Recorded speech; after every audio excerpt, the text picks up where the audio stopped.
বিসমিল্লাহির রহমানির রহিম। আসসালামু আলাইকুম। জনতার রান্নাঘর থেকে সবাইকে জানাচ্ছি শুভেচ্ছা। আশা করি যে যেখান থেকে দেখছেন সবাই ভালো আছেন। আজ বানাবো ভিন্ন স্বাদের দারুণ মজার ডাল ভর্তা recipe. Believe me, it's the best ডাল ভর্তা আই হ্যাভ এভার টেস্টেড। এখানে 1.5 কাপের মতো মসুর ডাল ভালো করে ধুয়ে নিয়েছি। এখন ডাল বুঝে পরিমাণ মতো পানিটা দিতে হবে। 1 কাপ ডাল সিদ্ধ হতে সাধারণত 1.5-2 কাপের মতো পানি লাগে। এখন ঢেকে সিদ্ধ করে নিব।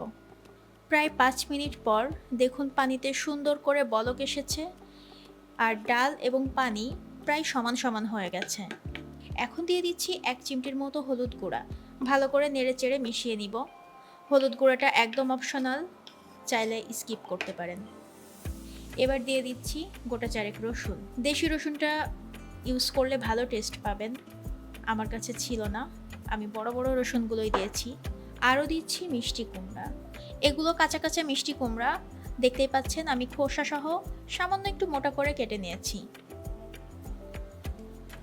এখন আবারও ঢেকে সিদ্ধ করে নিব। ফিরে এলাম প্রায় 10 মিনিট পর। দেখতেই পাচ্ছেন সব কিছু বেশ সুসিদ্ধ হয়ে গেছে। মিষ্টি কুমড়াগুলোকে তুলে নিব, সাথে রসুনগুলোকেও নিয়ে নিচ্ছি। এবার ডালগুলোকে নেড়েচেড়ে সামান্য একটু ঝরঝরে করে নিব। এই যে প্যানের গা ছেড়ে চলে এসেছে, এ পর্যায়ে নামিয়ে নিব।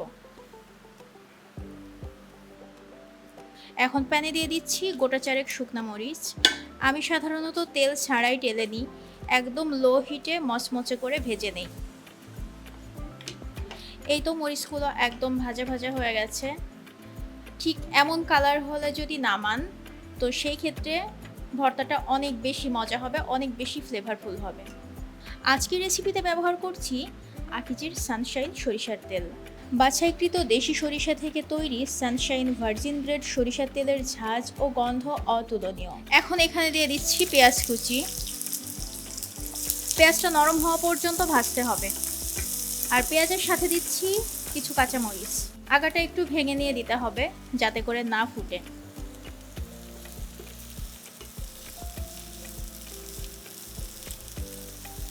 কাঁচামরিচ পেঁয়াজগুলো বেশ খানিকটা নরম হয়ে এসেছে। এখন দিয়ে দিচ্ছি রসুন। ডালের সাথে সেদ্ধ করে রাখা রসুন সামান্য একটু ভেজে নিব। আর মিষ্টি কুমড়াগুলোও দিয়ে দিচ্ছি। এতে করে কাঁচা গন্ধটা চলে যাবে আর খুব সুন্দর একটা স্মোকি ফ্লেভার আসবে। সব কিছু ভালোভাবে ভাজা হয়ে গেছে, এবার নামিয়ে নিব।